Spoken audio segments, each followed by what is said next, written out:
Hello everyone, मैं शुभा शर्मा स्वागत करती हूँ आप सभी लोगों का आपके अपने चैनल जीएस बाय शुभा में। तो कैसे हैं आप सभी लोग? मैं आशा करती हूँ आप सब लोग बहुत ही अच्छे होंगे, एकदम स्वस्थ होंगे। चलिए अब आज की हमारी हिस्ट्री की क्लास पर आते हैं। तो हिस्ट्री के अंदर अभी हम वैदिक सभ्यता के बारे में पढ़ रहे हैं। तो आज की जो हमारी ये क्लास होने वाली है, इस टॉपिक की हमारी लास्ट क्लास होने वाली है, ठीक है। तो इसमें हम क्या पढ़ेंगे आज? इसमें हम पढ़ेंगे कि वैदिक सभ्यता के अंदर उस टाइम पर जो नदियाँ थी उनको किस नाम से बुलाया जाता था, मतलब किस नाम से उनको जाना जाता था, और प्रेजेंट में उन नदियों को हम किस नाम से जानते हैं। और इसके साथ ही जो वैदिक सभ्यता के अंदर जो ऋग वैदिक काल था उसके अंदर जो देवता थे, कौन से देवता किस लिए जाने जाते थे, ठीक है। तो उनके बारे में भी हम आज की क्लास में पढ़ लेंगे। फिर हमारा ये टॉपिक कंप्लीट। उसके बाद हम जो नेक्स्ट हमारी क्लास होगी हिस्ट्री में, उसमें हम जो टॉपिक पढ़ेंगे वो हम महाजनपदों के बारे में पढ़ेंगे, ठीक है। उसके बाद हम धर्मों के बारे में पढ़ेंगे, जितने भी धर्म हैं, जैन धर्म, बौद्ध धर्म, शैव धर्म, इस्लाम धर्म, ईसाई धर्म, जितने भी धर्म हैं सब धर्मों के बारे में पढ़ेंगे। फिर जब उसके बाद हम मौर्य समाज पर आएंगे, ठीक है। तो इतनी बात आपको क्लियर हो गई होगी। चलिए अब आज की जो हम पढ़ने वाले हैं उस पर आते हैं। तो क्या पढ़ेंगे हम? वैदिक कालीन नदियाँ, सॉरी ऋग वैदिक कालीन नदियाँ।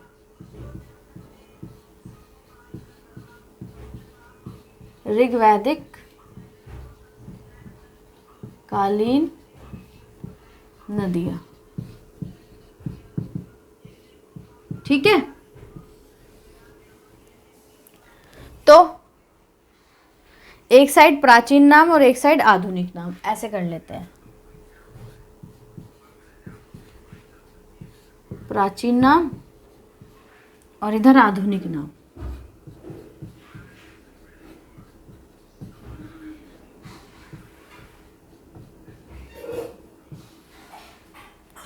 ठीक है। तो सबसे पहले नंबर पे कौन सी नदी आती है? क्रुब। कौन सी नदी? क्रुब नदी, जिसको अब किस नाम से जानते हैं हम? कुर्रम से।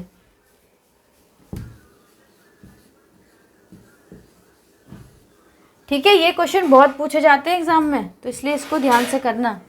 फिर नेक्स्ट आता है हमारा कुभा।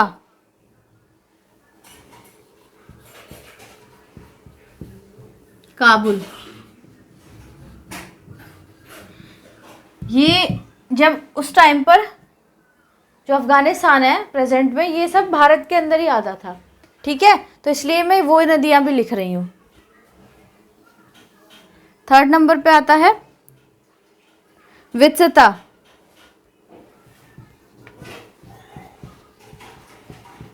जिसको हम झेलम के नाम से जानते हैं।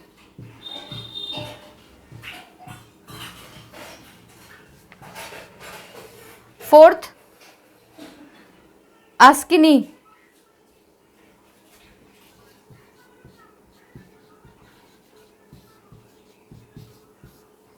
चिनाब।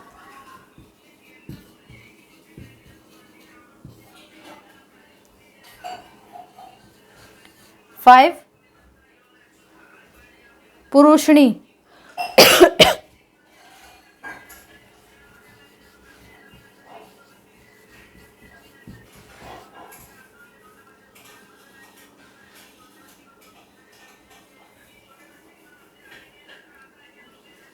या पुरुषनी नहीं, परुषनी करो, ठीक है।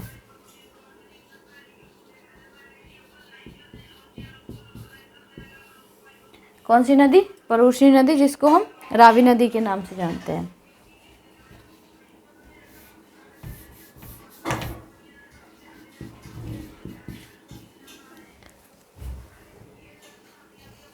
सिक्स्थ पे आती है शतुद्री, जिसको हम सतलज बोलते हैं।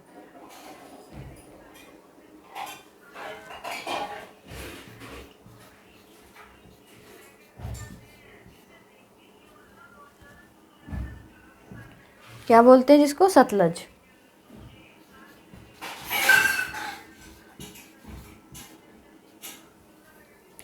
ठीक है।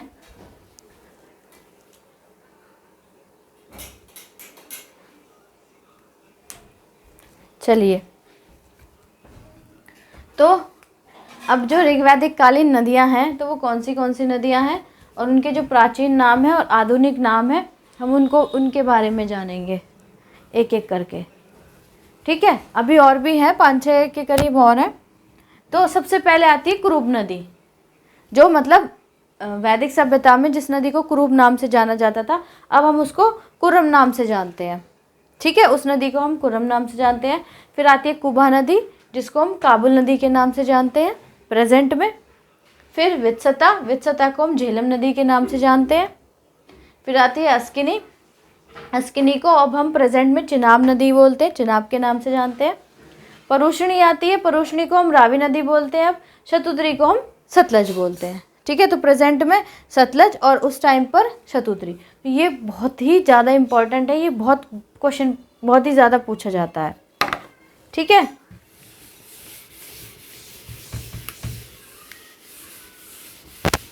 फिर इसके बाद क्या आता है नंबर 7 पर, विपाशा।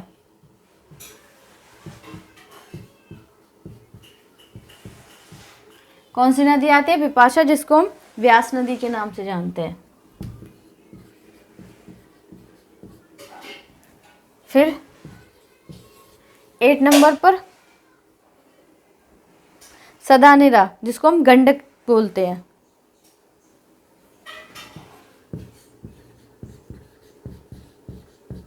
क्या बोलते हैं? गंडक। गंडकी भी बोलते थे, वैसे गंडक है उसका एग्जैक्ट जो नाम है। फिर नंबर 9 पर आती है गोमती।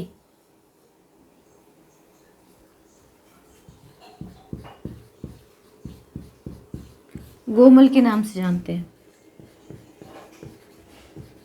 कहीं कहीं अब भी गोमती ही बोलते हैं। नंबर 10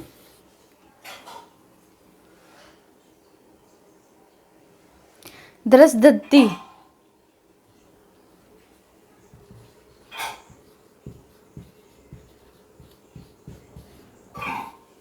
द्रसदत्ती, जिसको हम क्या बोलते हैं? घग्गर।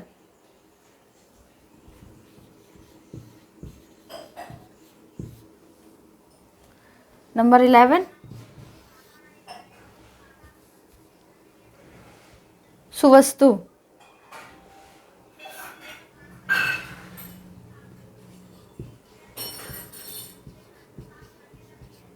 कौन सी नदी? सुवस्तु नदी, जिसको हम स्वात के नाम से जानते हैं। ठीक है, तो ये 11 नदियां हैं। तो फिर जो विपाशा नदी है, मतलब वैदिक सभ्यता में उस नदी को विपाशा बोलते थे और अब हम उसको व्यास नदी के नाम से जानते हैं। ठीक है, क्या बोलते हैं हम उसके, जिसका जो विपाशा नाम की नदी है उसका जो आधुनिक नाम है वो व्यास है। फिर उसके बाद आती है सदानीरा। सदानीरा को गंडक बोलते हैं, आधुनिक सदानीरा का आधुनिक नाम गंडक है। फिर गोमती नदी की बात आती है। गोमती नदी को हम गोमल के नाम से जानते हैं, मतलब उसको गोमती भी, बहुत बार आपने गोमती भी सुना होगा। मतलब कुछ ये पुराने नाम, कुछ लोग पुराने नाम भी लेते हैं, कुछ ये नए भी यूज़ करते हैं, ज़्यादातर ये नए ही हैं। ठीक है, फिर द्रसदत्ती को बोलते हैं घग्गर। जो घग्गर नदी है उसको पहले द्रसदत्ती के नाम से जानते थे। फिर आते हैं सुवस्तु, स्वात नदी के नाम से जो सुवस्तु नाम की नदी है उसको अब आधुनिक में हम स्वात नदी के नाम से जानते हैं। ठीक है, तो ये 11 नदियां हैं। ये घुमा फिरा के यही नदियों के, यही मतलब नदियों से रिलेटेड ये क्वेश्चन पूछा जाता है कि प्राचीन नाम क्या थे, या मतलब आपको प्राचीन नाम दे देगा, पूछेगा कि आधुनिक नाम क्या है, या आधुनिक नाम दे देगा, उससे पूछ लेगा कि इस नदी का प्राचीन नाम क्या है। तो इस तरीके से ये पूछ लेता है एग्ज़ाम में। ठीक है, तो आप इसको ध्यान रखना। इतनी बात क्लियर है। चलिए अब आगे आते हैं हम ऋग्वैदिक कालीन देवताओं के बारे में। ये तो नदियाँ हो गई, अब देवताओं के बारे में आते हैं।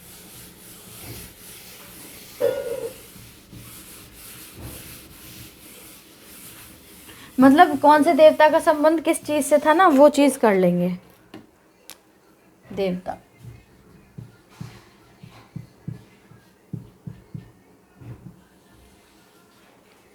तो इधर लिख देती हूँ देवता,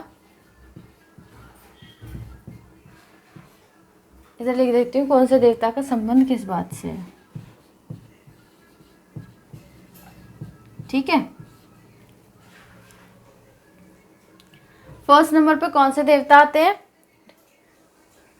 इंद्र। कौन से? इंद्र। तो इंद्र का संबंध किस चीज से था? युद्ध का नेता एवं वर्षा का देवता। इंद्र को युद्ध का नेता बोलते थे एवं वर्षा का देवता।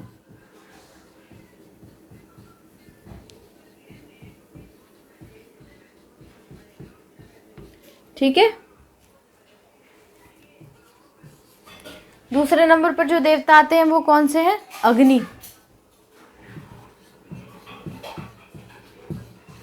कौन से देवता? अग्नि। अग्नि देवता का संबंध किस चीज से है? देवता एवं मनुष्य के बीच मध्यस्थता का काम करते थे अग्नि देवता। देवता एवं मनुष्य के बीच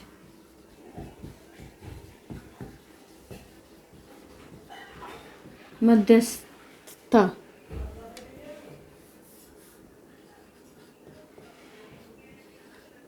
ठीक है। क्या काम था? देवता और मनुष्य के बीच में मध्यस्थता या फिर मध्यस्थी, मीडिएटर। मैंने उस दिन भी आपको बताया था। ठीक है। नंबर 3 पे कौन से देवता आते हैं? वरुण। कौन से? वरुण। वरुण देव। संबंध इनका किस चीज से है? पृथ्वी एवं सूर्य के निर्माता,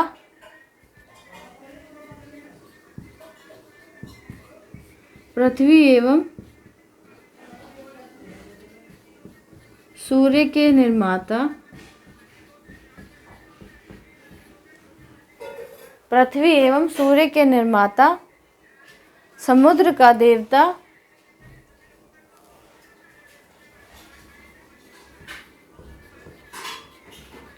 समुद्र का देवता,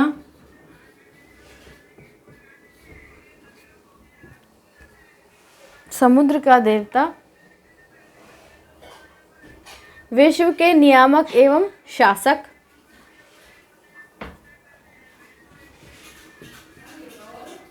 विश्व के नियामक एवं शासक,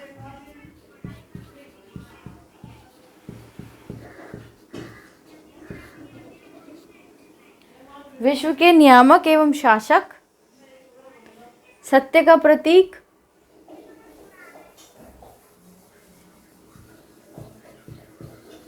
सत्य का प्रतीक,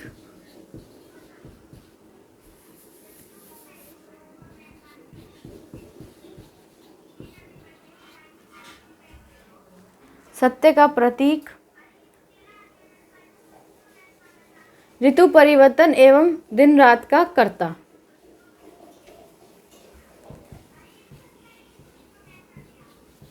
ऋतु परिवर्तन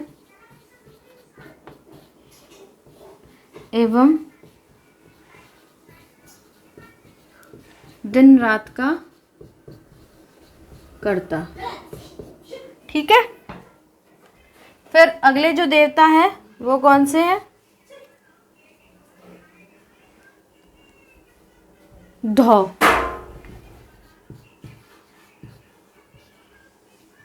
इनका क्या काम था? ये किससे संबंध थे? आकाश का देवता। इनको क्या बोलते थे? आकाश का देवता।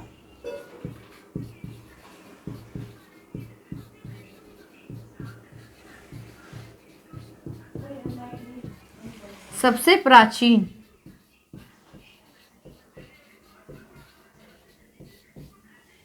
ये सबसे प्राचीन देवता थे। ठीक है। 5th नंबर पर सोम, जो वनस्पति के देवता थे। सोम।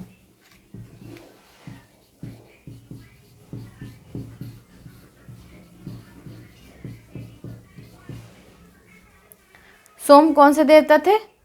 वनस्पति देवता। अगले जो आते हैं वो है उषा, प्रगति एवं उत्थान देवता।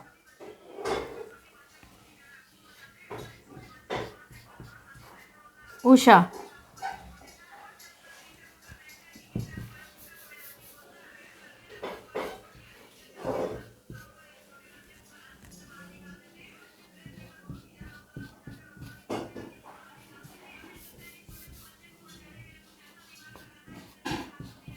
प्रगति एवं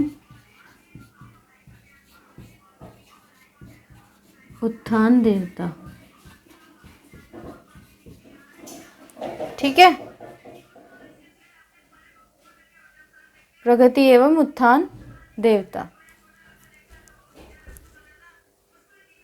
कौन से देवता हैं? प्रगति एवं उत्थान देवता। 4 और हैं, पहले इन 6 को कर लो, फिर इसको रब करने के बाद करा दूंगी बाकी के।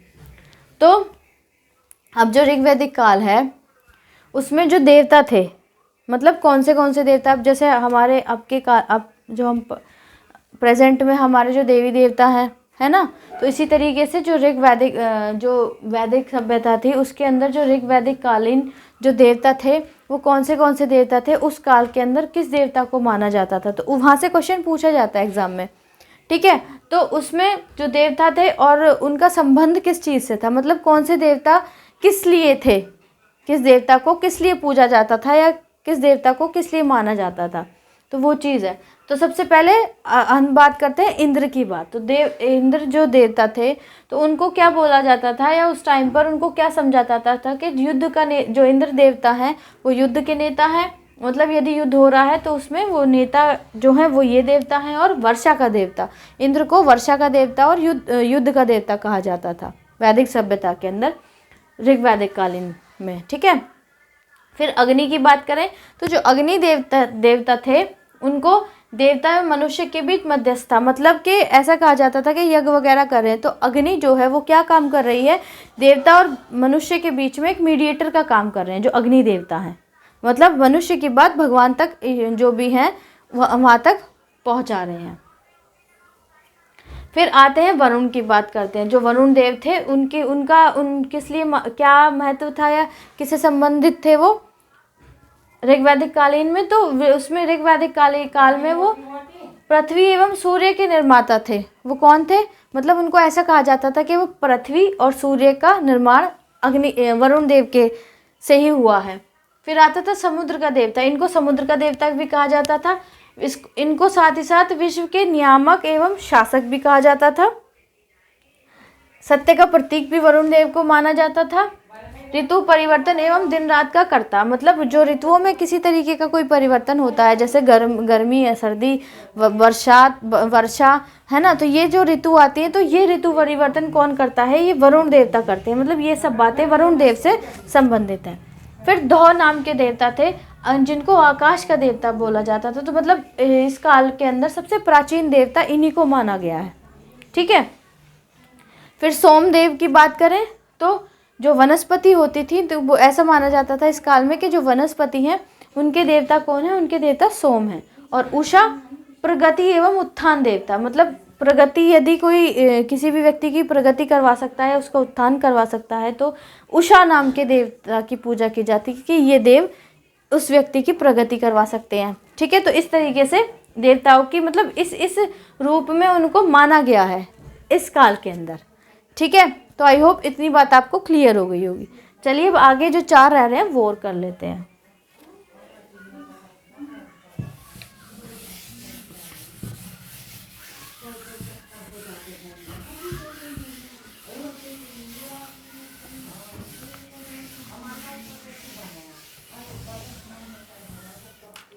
सेवन पे आता है अश्विनी,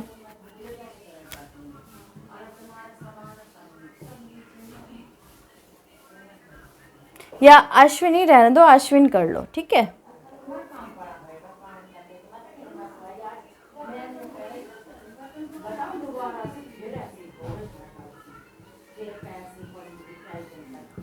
तो ये किससे संबंधित है, विपत्तियों को हरने वाले देवता।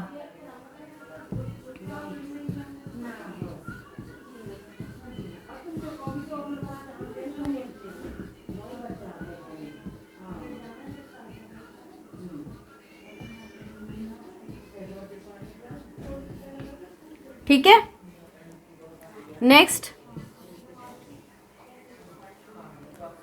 पूषण, पशुओं का देवता।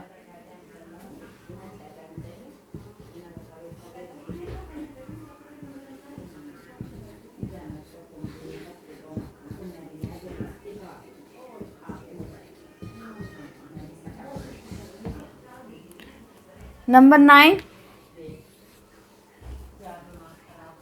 विष्णु, विश्व के संरक्षक एवं पालनकर्ता।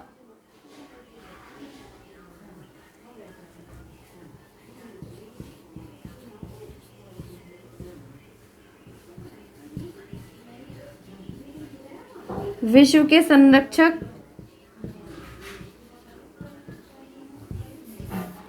एवं पालनकर्ता।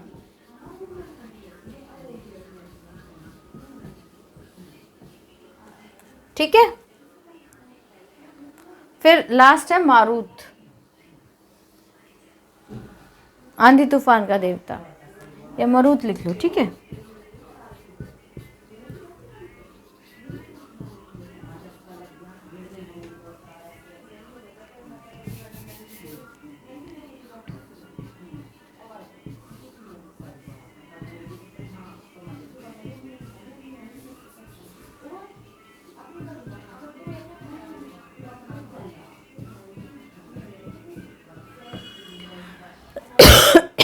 दस इसलिए लिखवाए हैं क्योंकि जो क्वेश्चन पूछा जाता है घुमा फिरा के बस इन्हीं से पूछा जाता है। जाने होने को तो और भी है, पर हमें ज़्यादा डेप्थ में नहीं जाना, क्योंकि हमको बस जो एग्ज़ाम में जितना पूछा जाता है अब तक जितना पूछे गए हैं, मतलब ये उस तरीके से है कि किसी भी एग्ज़ाम में जो वनडे एग्ज़ाम होता है, आप कोई भी प्रीवियस ईयर का पेपर आप उठाकर देख लीजिए, ये जो 10 हैं इन 10 में से ही ज़्यादातर पूछा जाता है। रैंडमली कोई और पूछ लिया, वो भी इसलिए क्योंकि जो एग्ज़ाम का लेवल होता है वो इस हिसाब से सेट किया जाता है कि 100% कोई भी ना कर पाए।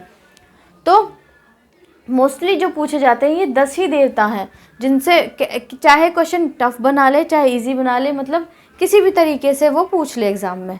ये 10 ही देवता हैं जिनको एग्ज़ाम में पूछा जाता है। वैदिक सभ्यता से जो संबंधित है, या हम कह सकते हैं ऋग्वैदिक कालीन से जो संबंधित है, केवल ये 10 ही देवता हैं। ठीक है, इतनी बात समझ गए होंगे। तो अब आते हैं 7वें नंबर के देवता अश्विन देवता। तो विपत्तियों को हरने वाले देवता जो अश्विन नाम के देवता थे, मतलब ऐसा माना जाता था कि किसी भी व्यक्ति पर यदि विपत्ति आई है तो वो क्या कि अश्विन नाम के देवता की अगर पूजा करेगा, मतलब उस काल की बता रही हूँ मैं, उस काल की बात कर रहे हैं हम, तो ऋग्वैदिक काल की। तो ऋग्वैदिक काल में ऐसा था कि कोई अश्विन नाम के देवता की अगर पूजा करता है तो अगर उस पर कोई विपत्ति वगैरह है तो वो विपत्ति हर लेते हैं, वो विपत्ति उसकी दूर कर देते हैं। फिर पूषण नाम के देवता की बात करते हैं, तो पशुओं को देवता। ठीक है, तो भाई पशु भी हैं, तो पशुओं का भी एक देवता जो माना गया है इस काल के अंदर, वो पूषण नाम के देवता को माना गया है।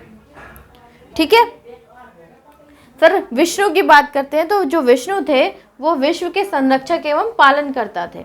मतलब इस सभ्यता के अंदर, वैदिक सभ्यता के अंदर जो हम विष्णु भगवान का जो जिक्र है या जो देवता हैं विष्णु, उनकी जो बात की गई है वो क्या किससे संबंधित है कि जो पूरा विश्व है उसका संरक्षण करते हैं, और उसके पालनकर्ता कौन है? विष्णु है। ठीक है, फिर लास्ट आते हैं मरुत। तो मरुत को आंधी और तूफान का देवता माना गया है, मतलब कि आंधी तूफान जो लाते हैं वो इन्हीं देवता से संबंधित है।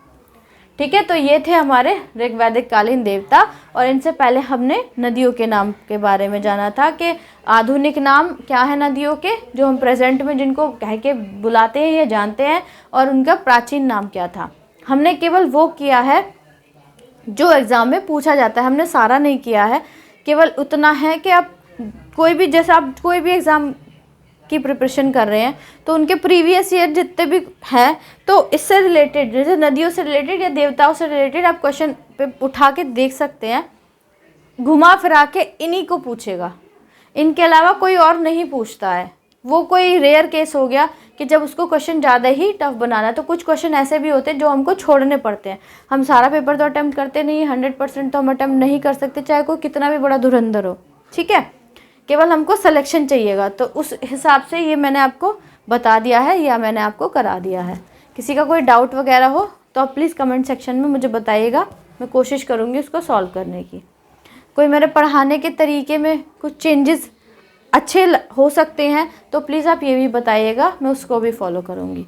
बाकी आपको क्लास आज की कैसी लगी है आप कमेंट में ज़रूर बताइएगा। अच्छी लगी है तो उसको लाइक करने के बाद आप जो भी सोशल मीडिया अकाउंट यूज़ करते हैं उस पर इस चैनल के लिंक को और इस क्लास के लिंक को ज़्यादा से ज़्यादा लोगों तक शेयर कीजिएगा, ताकि और लोग भी हमारे इस चैनल के साथ जुड़ सकें। ठीक है, अगर आप इस वीडियो को पहली बार देख रहे हैं, हमारे चैनल पर पहली बार आए हैं, अगर आपको वीडियो अच्छी लगे तो प्लीज़ उसको लाइक करने के बाद चैनल को सब्सक्राइब ज़रूर कीजिएगा। और आपके जो साथ में और भी हों तो उनसे भी प्लीज़ ज़रूर सब्सक्राइब करवाइएगा। ठीक है, किसी का कोई सजेशन वगैरह हो तो प्लीज़ आप कमेंट में ज़रूर मेंशन कीजिएगा। सो आज के लिए इतना ही है, अब मिलते हैं नेक्स्ट क्लास में, तब तक के लिए थैंक यू वेरी मच।